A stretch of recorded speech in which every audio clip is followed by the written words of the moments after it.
Malaki naman ang pasalamat ng mga benepisyaryo ng Walang Gutom Kitchen sa Pasay City. Dahil bukod sa masustansyang pagkain, simbolo rin ito ng bagong pag-asa. Ang DSWD naman, tiniyak na palalawigin pa ang programa sa iba pang bahagi ng bansa. Yan ang tinutukan ni Victor Yantino. Halos nawala na ng pag-asa ang 40 anyos na si JC Lumansano nang mapilitang tumira sa kalsada kasama ang kanyang 2 anak. Matapos mawalan ng trabaho at masunugan ng tirahan, naging problema nila kung saan kukuha ng kakainin araw-araw. Ngunit dahil sa Walang Gutom Kitchen sa Pasay City, nabago ang kanilang kapalaran. Hindi lang sila nabigyan ng masustansyang almusal at tanghalian. Naging tulay din ang programa para matulungan sila ng DSWD sa ilalim ng pag-abot program para makauwi sa probinsya.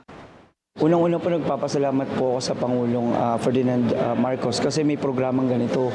Salamat din po kay Secretary Rex Gatchalian dahil po meron pong ganitong mga programa.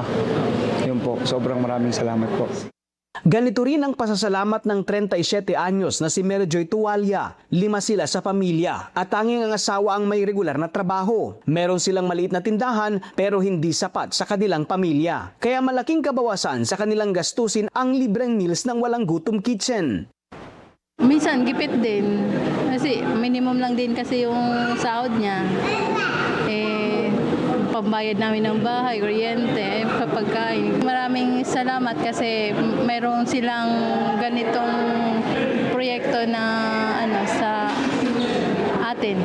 Ang mga kwentong ito ang dahilan kung bakit mas pinaigting pa ng DSWD ang pagbubukas ng mga Walang Gutom Kitchen. Mahigpit ang direktiba ni Pangulong Ferdinand Marcos Jr. na siguruhing walang Pilipinong matutulog ng gutom. Bahagi ito ng pangmalawakang programa ng ating Pangulo na wakasan ng kagutuman, lalong-lalo na sa hanay ng ating mga kabataan.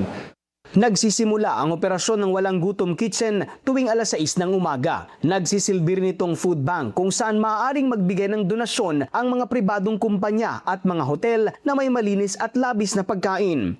Bukas ang programa para sa lahat. Sa ating mga kababayan na nakakaranas ng kagutuman or kung ikaw ba ay yung tipong nangangamba dahil hindi mo alam saan kukuha ng para sa susunod mong ipakakain sa inyong mga anak, huwag ko kayong mag-atubiling pumunta sa pinakamalapit na Walang Gutom Kitchen sa inyo. Sa ngayon, mayroon ng 3 Walang Gutom Kitchen sa bansa at matatagpuan ito sa Pasay City, Cebu at Zamboanga City.